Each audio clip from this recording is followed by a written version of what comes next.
ഇന്ന് നമുക്കൊരു വെള്ളരിക്ക കിച്ചടിയുടെ റെസിപ്പി നോക്കാം. സദ്യക്കെല്ലാം നമുക്ക് വളരെ ഈസി ആയിട്ട് തന്നെ തയ്യാറാക്കിയെടുക്കാം.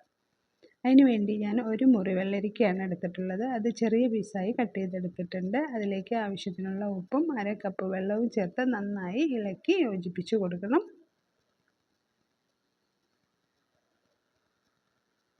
അതിനുശേഷം നമുക്ക് അടച്ചു വെച്ച് നന്നായി ഒന്ന് വേവിച്ചെടുക്കണം. വെന്ത് വരുമ്പോഴത്തേനും നമുക്ക് അരപ്പ് തയ്യാറാക്കിയെടുക്കാം. അതിന് വേണ്ടി ഞാൻ 1 കപ്പ് തേങ്ങ എടുത്തിട്ടുണ്ട്. അതിലേക്ക് 2 പച്ചമുളക്, 1/2 കപ്പ് തൈര് ചേർത്ത് നമുക്ക് നന്നായി ഒന്ന് അരച്ചെടുക്കാം. ഇപ്പം നമ്മുടെ വെള്ളരിക്ക നന്നായി വെന്ത് വന്നിട്ടുണ്ട്. ഇനി നമുക്ക് ഇതിലോട്ട് അരപ്പ് ഒഴിച്ചു കൊടുക്കാം.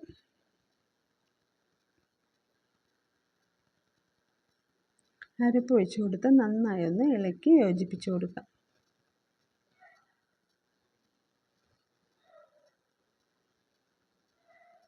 നന്നായി ഇളക്കി യോജിപ്പിച്ച് കൊടുത്തിട്ടുണ്ട്. ഇനി ഇതിലേക്ക് നമുക്ക് നന്നായി ഉടച്ചെടുത്ത ഒരു 1/2 കപ്പ് തൈര് കൂടെ ചേർത്ത് കൊടുക്കാം.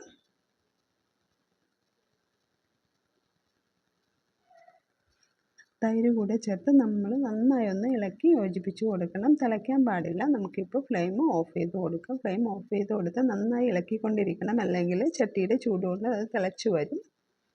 നന്നായി ഇളക്കി കൊടുത്ത ശേഷം നമുക്ക് കുറച്ച് പൊടിച്ച് കടുക് ചേർത്ത് കൊടുക്കണം.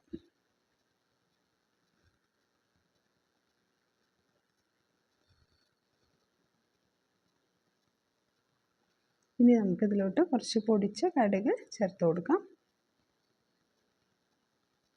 ഇനി ഉപ്പ് വേണമെന്നുണ്ടെങ്കിൽ കുറച്ചുകൂടെ ഉപ്പ് ചേർത്ത് കൊടുക്കാം. തൈരിൻ്റെ പുളി അനുസരിച്ച് നോക്കിയിട്ട് ഉപ്പ് ചേർത്ത് കൊടുത്താൽ മതി. ചേർത്ത് നന്നായി ഒന്ന് ഇളക്കി യോജിപ്പിച്ച് കൊടുക്കാം. ഇനി നമുക്ക് താളിച്ച് ഒഴിക്കണം. അതിന് വേണ്ടി ഞാൻ ഒരു പാൻ അടുപ്പത്ത് വെച്ച് അതിലേക്ക് കുറച്ച് വെളിച്ചെണ്ണയാണ് ഒഴിച്ച് കൊടുത്തിട്ടുള്ളത്. അതിലേക്ക് കുറച്ച് കടുക്,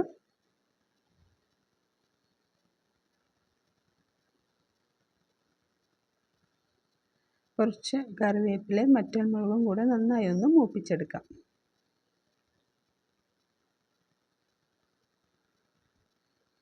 ഇപ്പോൾ ഏകദേശം റെഡി ആയിട്ടുണ്ട്. ഇനി നമുക്ക് താളിച്ച് ഒഴിച്ച് കൊടുക്കാം.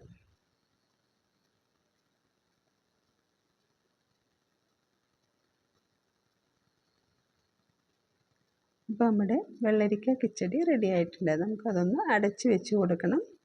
എന്നിട്ട് ഒരു 5 മിനിറ്റ് കഴിഞ്ഞ് നമുക്കതൊന്ന് ഇളക്കി യോജിപ്പിച്ച് കൊടുക്കാം. ഇപ്പം നന്നായി വറ്റി കുറുകി വന്നിട്ടുണ്ട്. ഇപ്പം നമ്മുടെ വെള്ളരിക്ക കിച്ചടി റെഡി ആയിട്ടുണ്ട്. എല്ലാവരും ഒന്ന് ട്രൈ ചെയ്ത് നോക്കൂ. വീഡിയോ ഇഷ്ടമായാൽ ലൈക്ക് ചെയ്യാനും ഷെയർ ചെയ്യാനും സബ്സ്ക്രൈബ് ചെയ്യാനും മറക്കരുത്. Thank you.